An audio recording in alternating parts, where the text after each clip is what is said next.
Hello everyone, this is Kabya from Kabya's English class. I hope you all are fine. Today I have brought a new poem named Wind, written by Subramanya Bharati. He is a great Tamil poet. Subramanya Bharati is a great Tamil poet and he is famous for his patriotism in the pre-independence era. This poem was originally written in Tamil language, but later it was translated by A.K. Ramanujan. A.K. Ramanujan, who is a Kannada and English poet, and he is well known for his translation of classical and modern poetry. So let's start this poem. First, let's recite it, then explanation will be done. Wind, come softly. Don't break the shutters of the windows. Don't scatter the papers. Don't throw down the books on the shelf. There, look what you did. You threw them all down. You tore the pages of the books. You brought rain again. You are very clever at poking fun at weaklings. Frail, crumbling houses, crumbling doors, crumbling raptors, crumbling wood, crumbling bodies, crumbling lives, crumbling hearts. The wind god winnows and crushes them all. He won't do what you tell him. So come, let's build strong homes. Let's joint the doors firmly. Practice to farm the body. Make the heart steadfast. Do this, and the wind will be friends with us. The wind blows out weak fires. He makes strong fires roar and flourish. His friendship is good. We praise him every day. We all know that wind is a natural phenomenon, and whenever it blows heavily or strongly, it brings destruction. It breaks everything around. It breaks the shutters of the windows, it scatters the papers, it throws down the books, those are kept in the shelves, and even tears their pages. So here in this poem, the poet is requesting the wind, or the poet is talking to the wind. In the beginning of the poem, from the very first line, the poet is requesting here. Requesting to whom? Requesting the wind to come gently and softly. Wind, come softly. Don't break the shutters of the windows. Don't scatter the papers. Don't throw down the books on the shelf. So here the poet is requesting in these first four lines here, the poet is requesting and telling to the wind that, oh wind, you just come softly. And you come so slowly, so gently and so softly that you don't bring any destruction in our life. So here he is saying that don't break the shutters of the windows and you don't scatter the papers. Don't throw down the books on the shelves. Whenever the wind blows, it breaks everything around. It scatters the papers. It throws down the books on the shelves. No. Then here the poet is requesting the wind that to come softly or gently. And do you think the wind will listen to the poet? Here children, you can notice this word don't is used repeatedly in second line, third line and fourth line. Don't break the shutters of the windows. Here don't. In the third line also don't. In the fourth line also don't. So whenever a word is repeatedly used in the beginning of the sentence, suppose a particular word is there and it is used in the second line, third line, fourth line, then here one literary device is used that is called anaphora. That is called anaphora.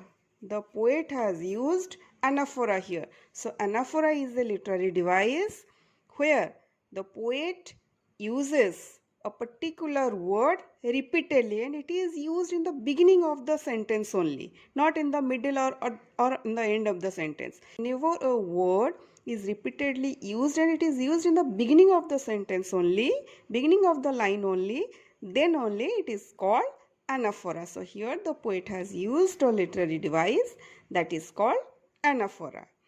Then what he is saying? There, look what you did. So here, as the poet is talking to the wind, so after telling to him all these things, the poet is saying here that look what you did. Here also the poet has used one literary device.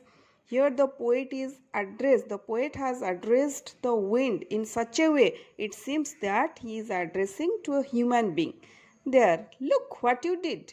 So here the poet has used one more literary device, that is called personification. Personification is a literary device where the poet associates the human attributes with some abstract ideas, or we can say that with an inanimate object or a natural phenomenon. Simply just we can say that when a non-living thing is addressed or used as a human being. Okay, that is called personification, and here in this poem, wind has been personified in this poem.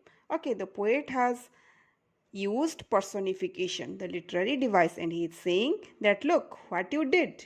You threw them all down. You threw all these papers, all these books down from their places. You tore the pages of the books. Here tore is the past tense of tear. So you tore the pages of the books. You brought rain again. So again, you here means who? The wind. Wind brought rain again. You are very clever at poking fun at weaklings. So the poet is telling to the wind that you are very clever. You are very clever at poking fun at weaklings. Here poking fun at weaklings means of the weak people. Weaklings here refers to weak people. And poking fun here means making fun of. Making fun of whom? Making fun of weak people. So the wind is very clever and it always makes fun of the weak people. Okay, the poet is saying that the wind doesn't listen to weak people. It makes fun of the weak people. Frail crumbling houses, crumbling doors, crumbling rafters, crumbling wood, crumbling bodies, crumbling lives, crumbling hearts. Here frail means weak and delicate, and crumbling here means breaking or falling apart into small fragments or small pieces. Rafters here means sloping beams supporting a roof, or we can say the beams on which the roof of the buildings are supported are called rafters. Whenever there is a strong wind, all the things, those are weak, they fall apart into small pieces. One more thing you must have noticed, children, that here the crumbling word is repeatedly used. Here crumbling, crumbling, here crumbling. So crumbling word is repeatedly used, and one literary device is used, that is called repetition. The poet has used repetition here. So whenever a word is repeatedly used in the poem, that literary device is called repetition, but it is different from anaphora. Anaphora is only it is used at the beginning of the line or sentence, but repetition, the word is used anywhere in the sentence. Okay, repetition is the literary device where the poet uses the word repeatedly anywhere. Okay, God winnows and crushes them all. He won't do what you tell him. So come, let's build strong homes. Let's joint the doors firmly. Practice to form the body. Make the heart steadfast. So here the wind god, here the poet is addressing to wind as wind god. Okay, the poet is addressing to the wind as wind god. And what he does, he just winnows. Winnows, here just look at this picture. Two women, they are just winnowing the grains. That means they are separating the grains with the small particles or saps, we can say, or from dirt. Okay, so these two women are just winnowing. So the poet is saying that the powerful god of wind, here in this line, the poet is saying that the powerful god of wind is winnowing. Okay, god of wind winnows. That means he separates the people. He separates the people, the weak people, from the strong ones. He separates everything, those are weaks, from the strong one. He separates the people. Weak people just fall down and get crushed.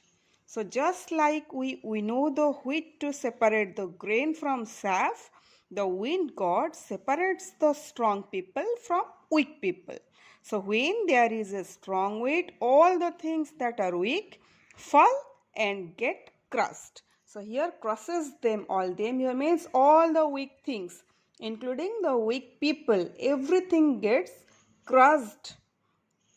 Okay, he won't do what you tell him. He here means who? The wind. Wind doesn't listen to anyone. So he will not do whatever you will tell him. So come, let's build strong homes. So here the poet is giving us ideas how to make friends, how to be friends with the wind. In the whole poem, the poet has used a literary device called symbolism.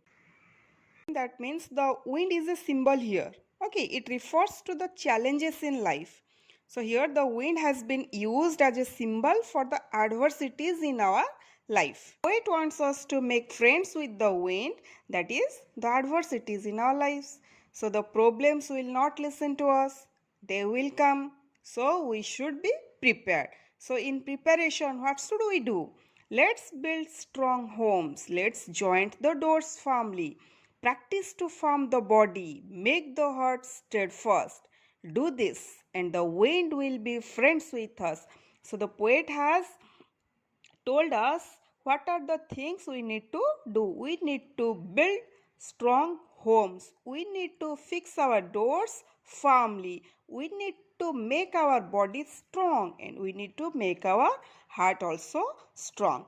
And we need to be prepared. We should be prepared. So in preparation, we should build strong homes, close the doors of our houses firmly, and because of that, if we do this, then wind cannot harm us. Wind cannot get into our houses. So we should also make our body strong and heart firm to face these challenges, and then once we are strong enough, all the challenges will be like our friends. The wind blows out weak fires. He makes strong fires roar and flourish. So here the poet says that the wind makes fun of the weaklings. It blows out the weak fires but makes the strong fires roar and flourish. So here the wind makes the strong fire even more strong and increases its power. His friendship is good. We praise him every day. His friendship means who? The friendship with wind. Okay, so here the poet wanted to mean that the wind makes us strong to fight and helps us like a good friend. His friendship is always good. If we become friends with him, if we make the wind our friends, then it is always good for us because it gives us strength. It increases our strength. It makes us strong enough to fight with the hardships of life with courage. His friendship is good. We praise him every day. We praise whom? We praise the wind. We praise the wind every day because it provides us strength and life, and we cannot think of life without air. So here we praise the wind every day. So the whole poem gives us a message that we should be mentally tough and physically strong in order to survive the hardships of life. A weak person breaks down like a weak building and crumbles. We must make these destructive forces our friends with our strength and determination. So, children, that's all about this poem, Wind. I hope you liked the video. So, thank you, all of you. Have a nice day. Bye bye. Take care.